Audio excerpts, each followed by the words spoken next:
In this capsule, we'll start looking at the relative stability of alkenes. I had the title there. Have a couple of capsules on this. Before we talk about the relative stability of alkenes, let's take a look at how do we classify alkenes. Alkenes are compounds with one or more double bonds in them.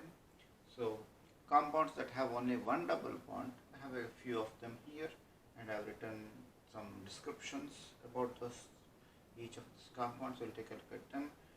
So I just call them monoenes. That is, they have one double bond.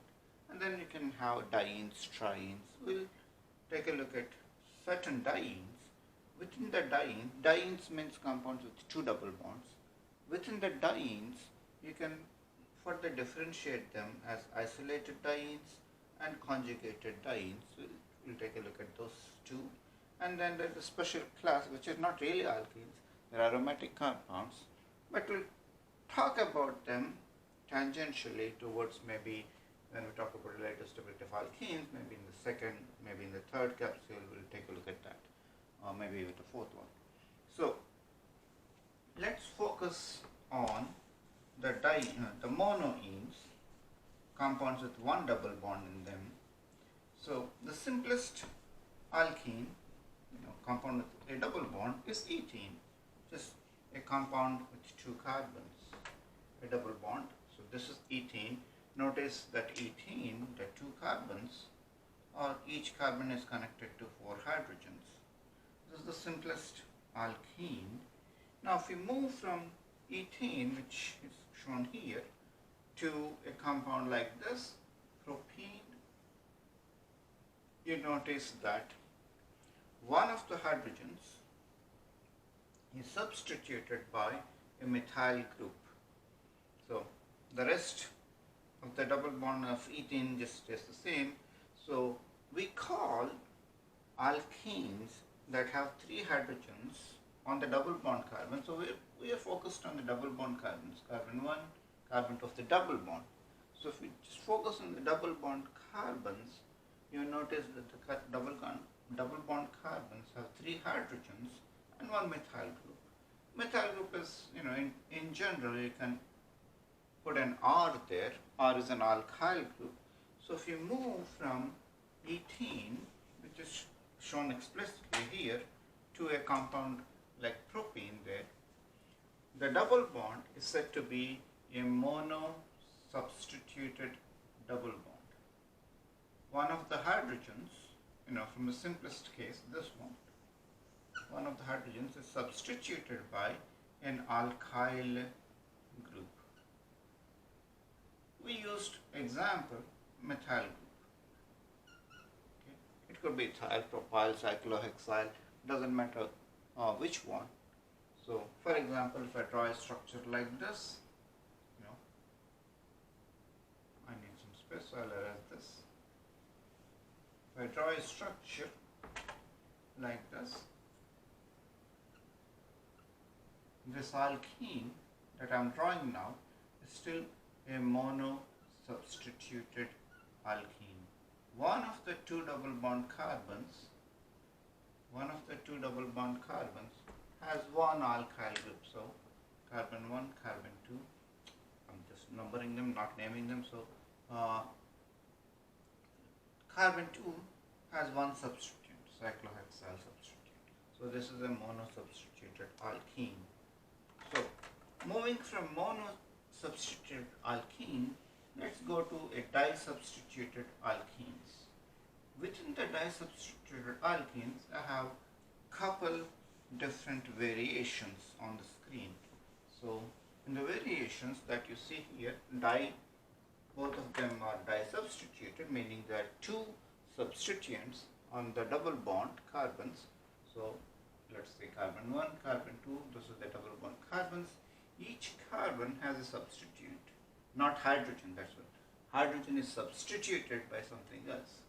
So this is a di-substituted alkene, so is this.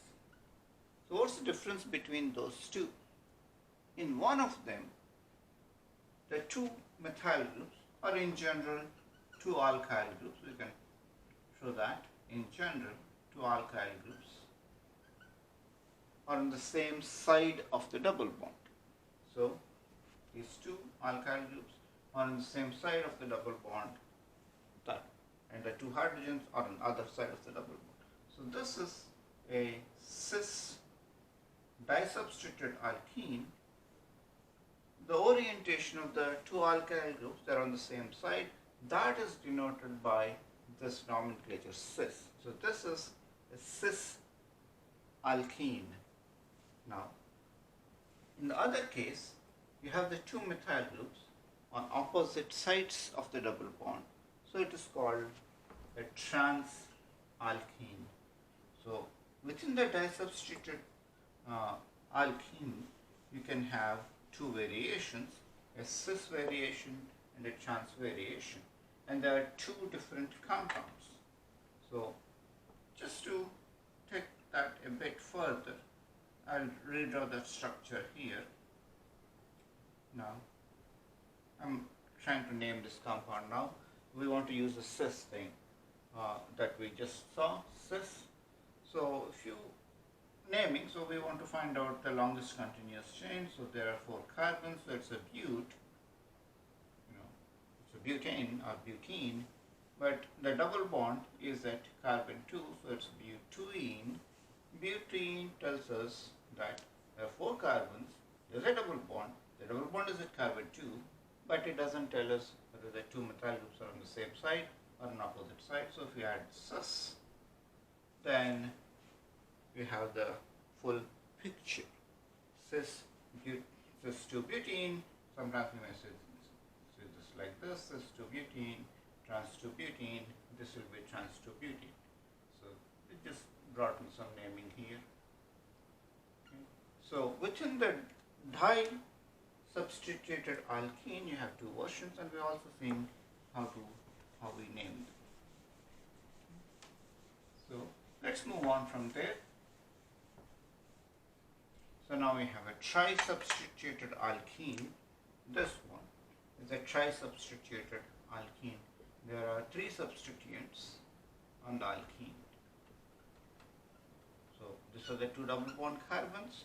You have 3 alkyl groups on them and 1 hydrogen. So this is a tri-substituted alkene, and this is a tetra-substituted alkene. So this is about some type of nomenclature, mono, di, tri, tetra substituted alkenes. Because we started with this because we'll use this later on. We need to talk about the types of alkenes, to talk about relative stabilities of alkenes. So in this capsule, we just looked at what is mono, what's the di, what's tri, and what's the tetra-substituted alkene.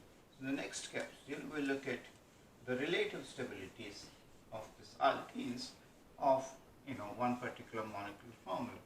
So probably we'll take a look at the different alkenes that have this molecular formula, and then we'll take a look at the relative stabilities of those alkenes. For example, let's say we can draw a structure like this, 1, 2, 3, 4, 5, 6. That is, how do we classify this alkene? I mean, naming is one thing, classification is another thing.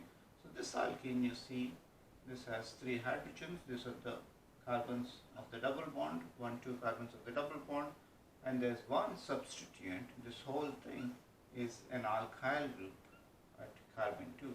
So this will be a mono substituted alkene. Likewise, a different example.